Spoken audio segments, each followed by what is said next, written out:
Doctor Dave साहब, आपका विस्तार न्यूज़ के हेल्थ कॉन्क्लेव में बहुत बहुत स्वागत है। ज्ञानंद भाई बहुत बहुत धन्यवाद। और आपसे मोबाइल देना है क्या? आपका मोबाइल बहुत बचता है। कई बार मैं लगाता हूं तो आपके यही साथी कहते हैं कि डॉक्टर साहब अभी ऑपरेशन थिएटर में है, फिर आपका कॉल बैक नहीं आता है। लेकिन ऐसा तो नहीं होता महाराज, ऐसा तो मतलब कभी दो नहीं हुआ चार कि बार में एक आध बार आ जाता है। नहीं, ऐसा तो नहीं होता कि मैं कॉल बैक ना करूं, मेरी आदत में नहीं है। मैं रात को 12 बजे भी कोई फ़ोन करता है मैं फ़ोन उठाता हूं, 2 बजे भी कोई फ़ोन करता है मैं फ़ोन उठाता हूं। दरअसल ये आरोप मैंने इसलिए आपके ऊपर लगाया ताकि आप लोगों को बता सकें कि मैं कॉल बैक करता हूं और मुझसे बात बहुत सहजता से हो सकती है। नहीं, ऐसा कभी नहीं हुआ कि मैंने कॉल बैक नहीं किया हो, और ऐसा ये भी नहीं हुआ कि मैंने फ़ोन नहीं उठाया हो। नहीं, मेरा तो उठाया है सर, मैं तो ऐसे ही थोड़ा सा माहौल बनाने के लिए माहौल बोल रहा बनाओ, अच्छी बात, मैं समझ रहा हूँ। हूं। अब पत्रकार टाइप जब डॉक्टर साहब ने मुझे इन्वेस्टिगेट कर दिया तो मैं बैकफुट पे चला गया। नहीं, आप नहीं खिंचाई करोगे तो कौन और करेगा? ये आपको हक है। जी, पिछली बार हमारी आपकी बातचीत हुई थी दवे साहब, तो वैसे इस हेल्थ कॉन्क्लेव के सारे वीडियोस जो है, मैं न्यूज़ और व्यूज़ के बिजनेस में हूँ, इसलिए मैं आपको बताऊं कि आप जितने भी डॉक्टर साहब और हॉस्पिटल के लोग बैठे हैं, पिछली बार के हेल्थ कॉन्क्लेव में बहुत अच्छा रिस्पांस मिला था। लाखों लोगों ने देखा था, इंस्टा में देखा था, फेसबुक में देखा था।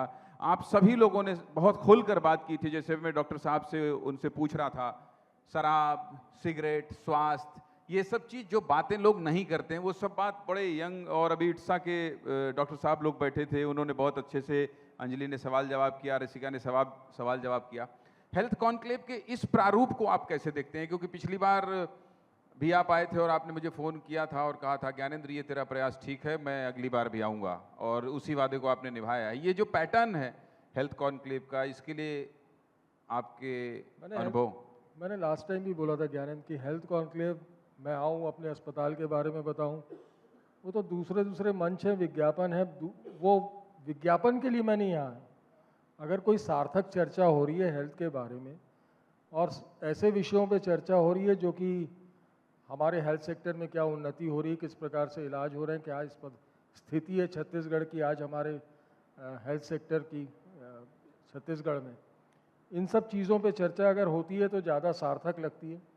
वनस्पत हम आए और मैं बताऊं कि यार मैं ऐसा हूं, मैं ये कर रहा हूं, वो मुझे नहीं लगता कि कहीं से मैं सीरियसली बता रहा हूं। मैंने जब आपके लोग आए थे, मैंने बोला भाई मुझे माफ़ कर यार, मैं थोड़ा सा त्रस्त हो चुका हूं इस प्रकार की कॉन्क्लेव अटेंड कर करके मुझे थोड़ा सा माफ़ कर, मैं किसी और को भेज देता हूं। तो बोले नहीं, आपको आना ज़रूरी है।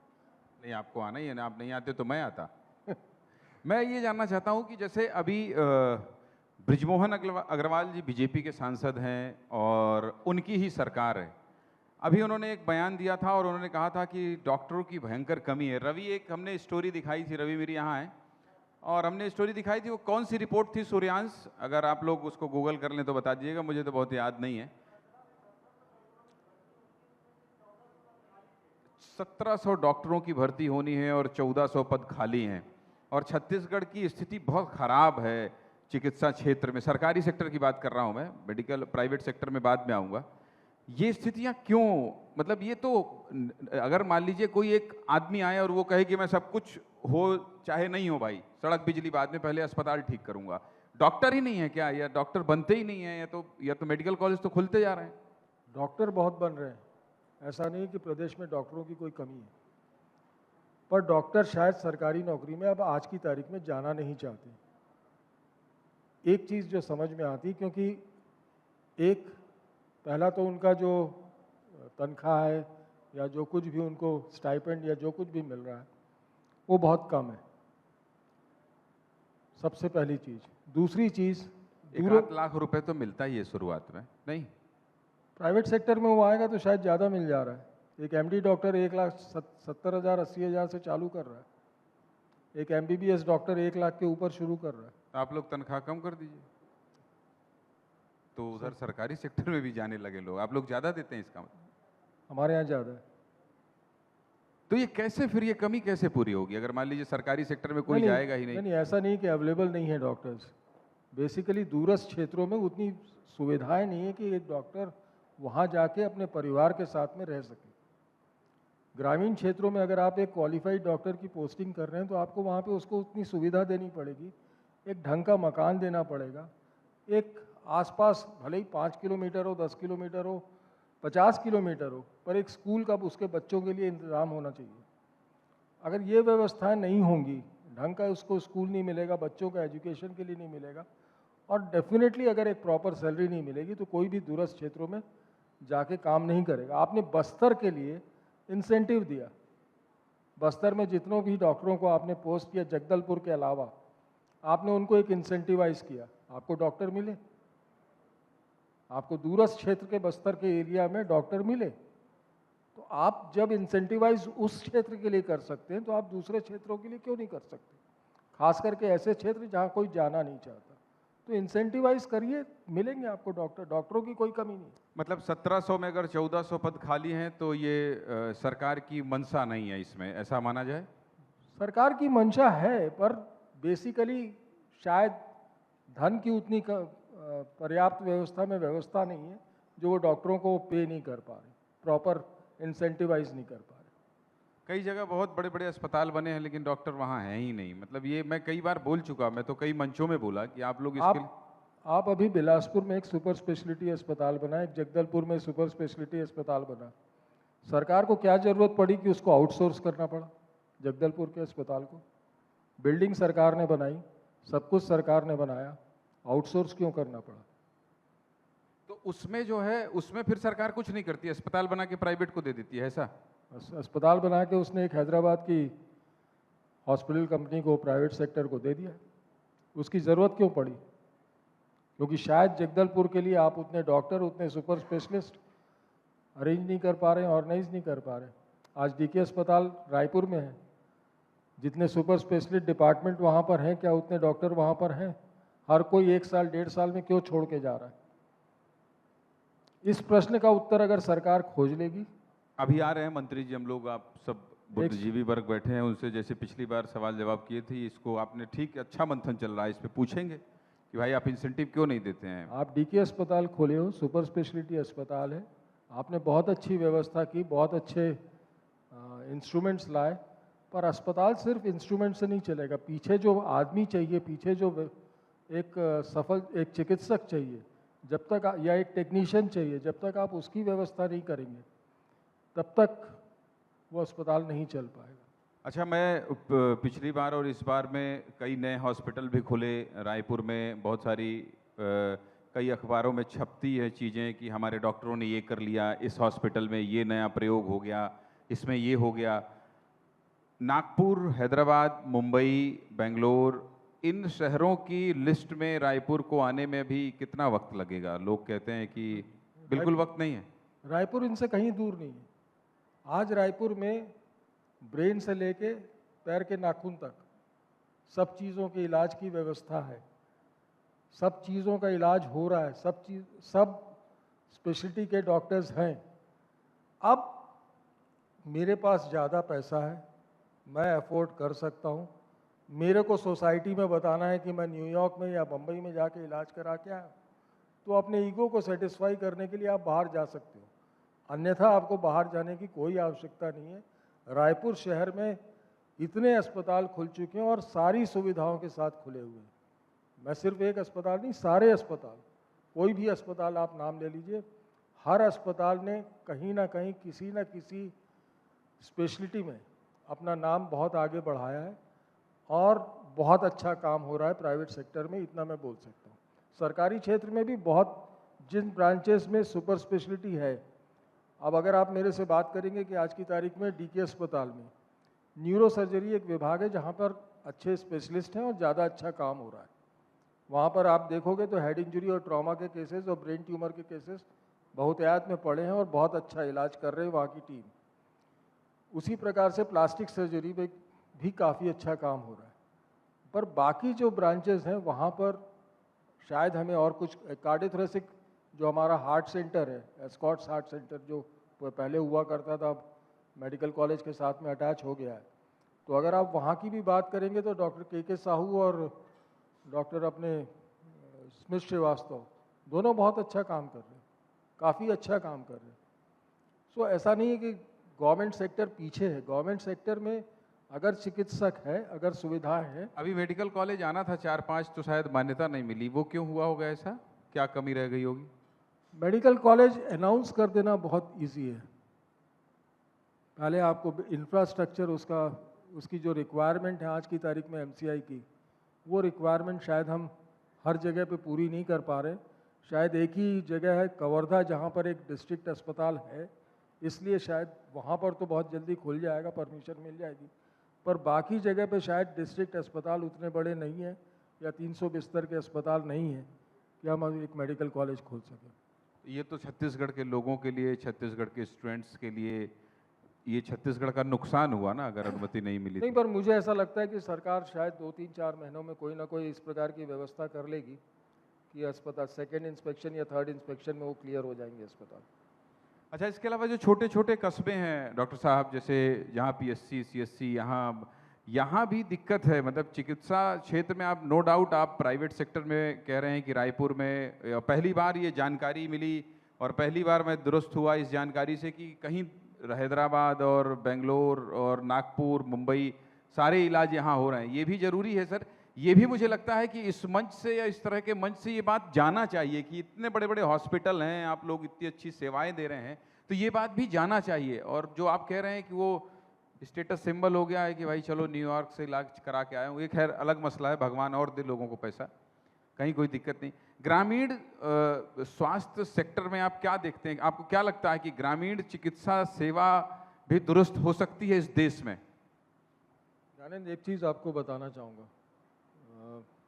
मुझे नहीं मालूम, आप छत्तीसगढ़ बहुत ट्रैवल करते हो, मैं भी ट्रैवल करता हूँ और हर हफ्ते कहीं ना कहीं किसी न किसी शहर में मैं रहता हूँ।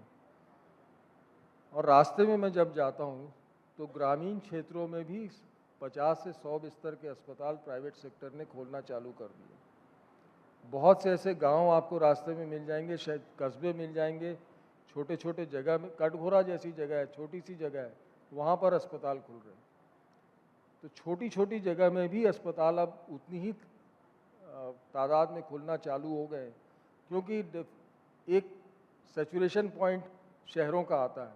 और जब स्पेशलिस्ट और सुपर स्पेशलिस्ट आज की तारीख में बसना, मैंने पिछली बार भी शायद ये चर्चा करी थी कि बसना अगर आप जाओगे, बसना एक कस्बा है, वहाँ पर 150 बिस्तर का अस्पताल खुला हुआ है, जहाँ पर प्राइवेट सरकारी क्षेत्र में डेफिनेटली अभी उतने बड़े बड़े अस्पताल नहीं खुले हैं, वो डिस्ट्रिक्ट हेडक्वार्टर्स तक ही सीमित हैं।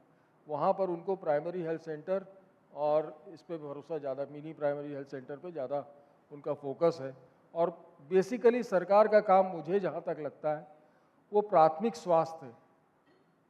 ग्रामीण क्षेत्रों में उनका, ग्रामीण क्षेत्रों तक के प्राथमिक स्वास्थ्य का काम है। डिस्ट्रिक्ट हॉस्पिटल में सेकेंडरी स्वास्थ्य जो है उसका काम है। मेडिकल कॉलेज, एम्स और डीके अस्पताल टर्शरी या क्वार्टरी केयर के काम है।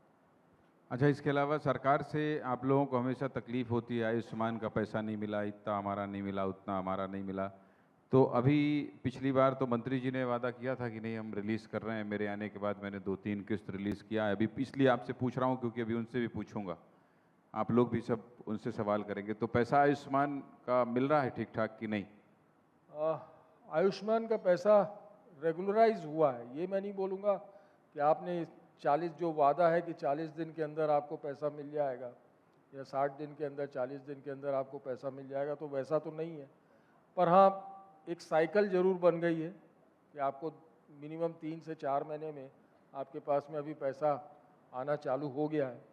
और स्वास्थ्य मंत्री जी मेरे ख्याल से अथक प्रयास में लगे हुए हैं कि पैसा कम से कम वो 40 दिन में या 60 दिन तक के लेके आ जाएं। बट डेफिनेटली पूर्व की जो सरकारें थीं और उनका जो बैकलॉग था वो कुछ ज़्यादा ही था। और इस साल का जो पेमेंट है वो बहुत रेगुलर वे में चल रहा है। कम से कम अप्रैल के बाद में मैं अगर बोलूँगा तो एक रेगुलराइजेशन आया है, उसमें काफ़ी नियमित तरीके से पैसा आज की तारीख में मिल रहा है।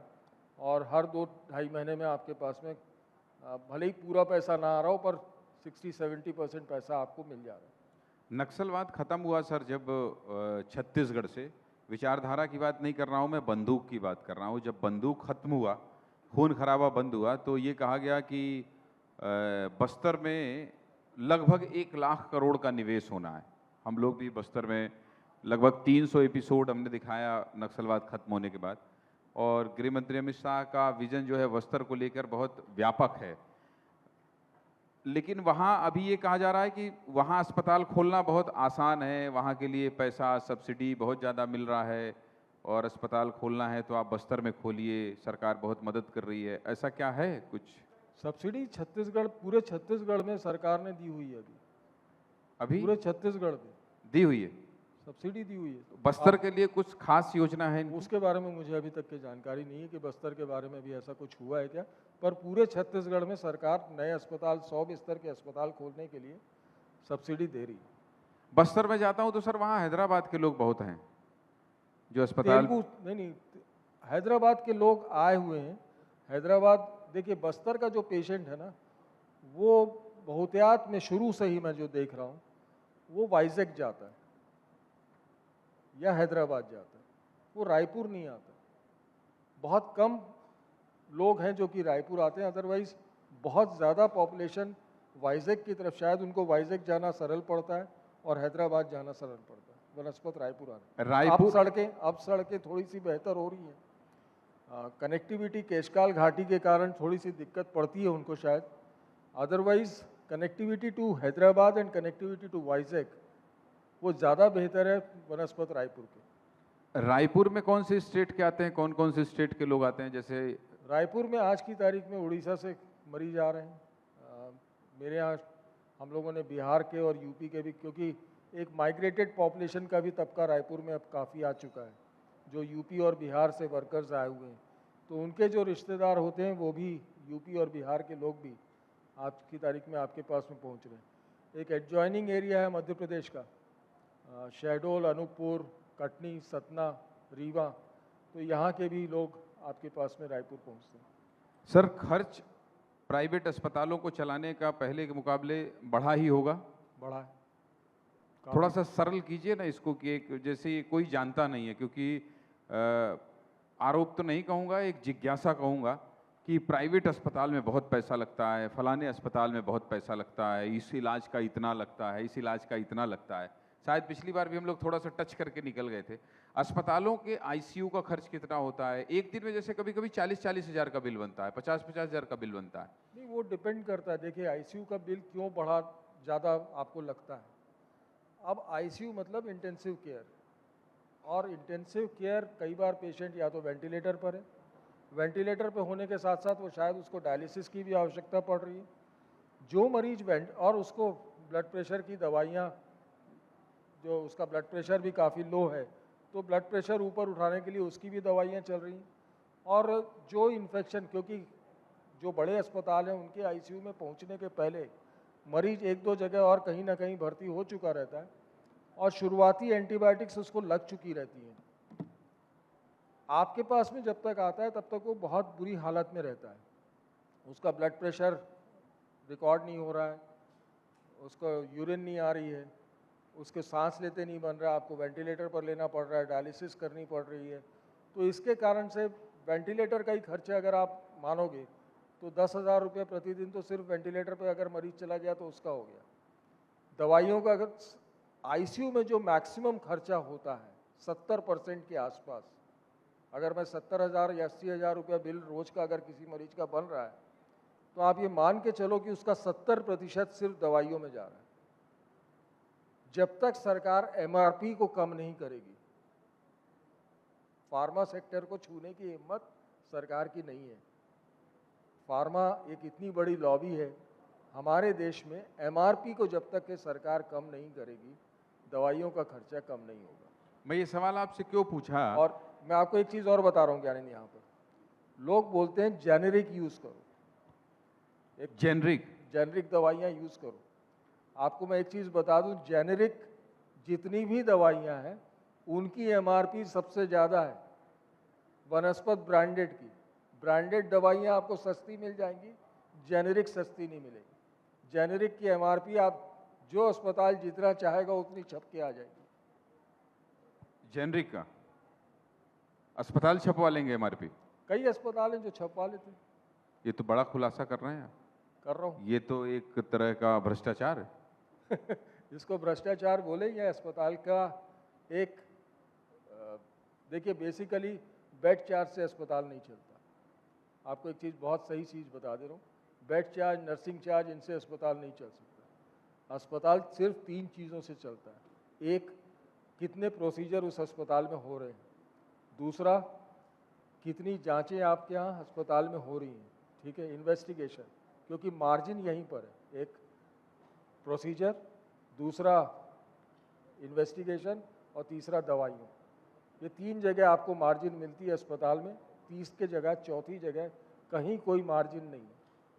बाकी सब खर्चा जो है, क्योंकि आज की तारीख में आप विश्वास नहीं करोगे, हमारे यहाँ की कुछ नर्सें हैं जिनकी तनख्वाह शायद 1.25 लाख 1.5 लाख रुपए महीने के आसपास हो गई। नर्सें पर डे, पर मंथ की सैलरी।